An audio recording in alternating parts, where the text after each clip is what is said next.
You've probably stubbed your toe before. For a few seconds, it feels like the most important event in the universe. But the human body, in its infinite and slightly cruel creativity, has engineered experiences far beyond that. Today, we're going to calmly explore a few of the contenders for the most painful things a person can go through. This isn't for shock value, but for understanding. First, what even is pain? Biologically, it's a distress signal sent from your nervous system to your brain. It's your body's alarm system screaming that something is wrong and requires immediate attention. But here's the problem. Everyone's alarm system is wired differently.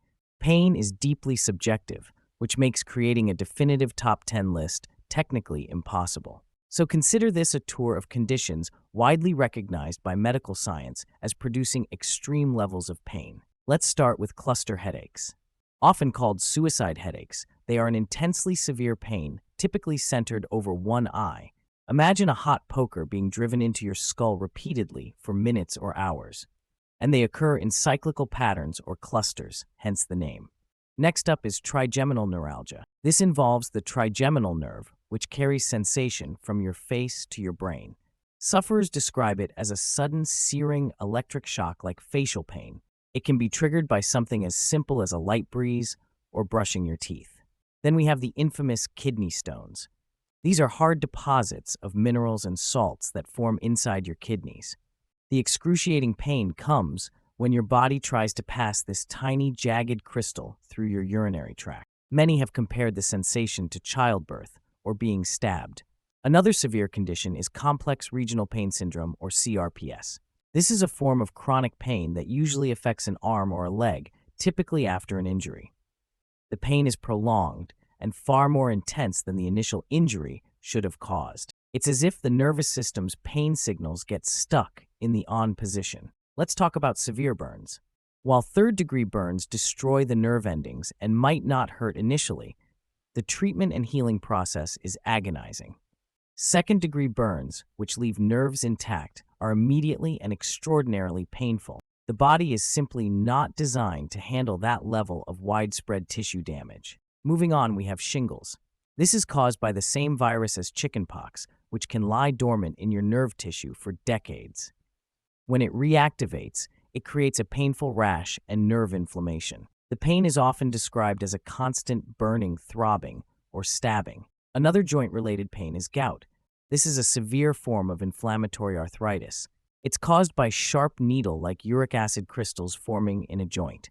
The affected area becomes so sensitive that even the weight of a bedsheet can be unbearable. Our list also includes bone cancer. Unlike muscle or surface pain, this is a deep, persistent, and boring ache from within the very structure of your body. The pain often worsens at night and is not easily relieved by movement or rest. Next is a condition you might not have heard of: tetanus. Caused by a bacterial toxin, it leads to incredibly painful muscle spasms. These can be strong enough to break bones and cause the characteristic lockjaw. Thankfully, it's almost entirely preventable with a vaccine. Finally, we have to mention childbirth without pain medication. It's a unique form of pain because it's purposeful and often expected. However, the intensity of uterine contractions is described by many as the most overwhelming pain imaginable. It's a testament to human endurance, but its place on pain scales is well earned. So after hearing all that, you might wonder, what is the point of pain? In its purest form, acute pain is a brilliant survival mechanism. It teaches you to avoid danger. It's a very effective teacher. The problem arises when this system breaks. Chronic pain, like in CRPS or neuralgia, is like a fire alarm that won't stop screaming even though the fire was put out long ago. It's a signal with no useful message, a warning with no actual danger. And it's crucial to remember that pain is ultimately generated in the brain.